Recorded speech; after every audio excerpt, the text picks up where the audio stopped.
Hello and welcome to another Travel Risk Management, Health, Safety and Security Advisory Tip. My name is Tony Ridley, Editor-in-Chief at travelriskmanagementsolutions.com. Buses and public transport are an often used mode of transport for travellers, whether they be business or leisure.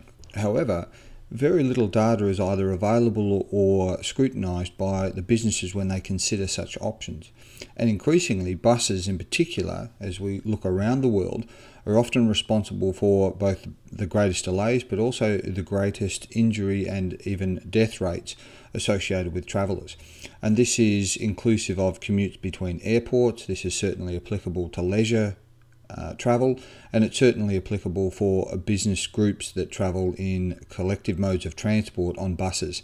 Whilst many organisations may have rules and policies governing how many of their senior executives might be on buses, very few of them apply the same type of standard to buses.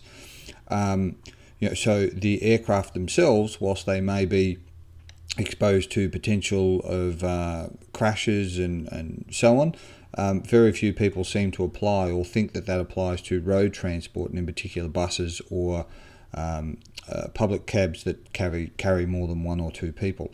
And in many countries, certainly where you can see information and incidents associated with both travel accidents transport and motor vehicle accidents, also you can look at the standard of healthcare and the primary responders capacity as well, which means if there is a bus accident, then increasingly the individuals who sustain injuries have a much lower sustainable or survivability rate because of the first responders and the infrastructure associated both in the location or the country.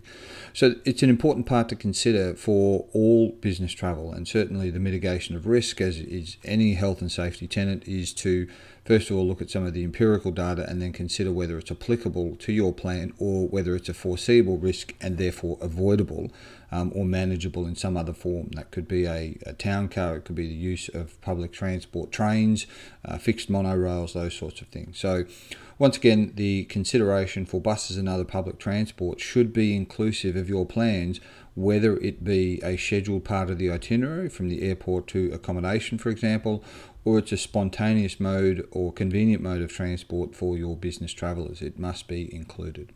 So once again, thanks very much for joining us for another Travel Risk Management, Health, Safety and Security Advisory Tip. For more information and videos on this subject, please visit the website at www.travelriskmanagementsolutions.com. That's all for now. Thanks and goodbye.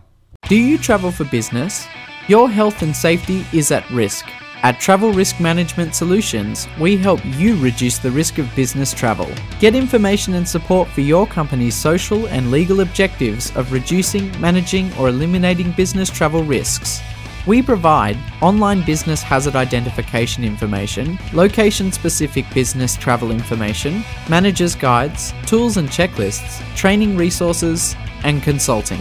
We ensure that business leaders and travel managers make informed decisions. Remove fear, uncertainty, and doubt. Ensure your workplace health and safety includes business travel today.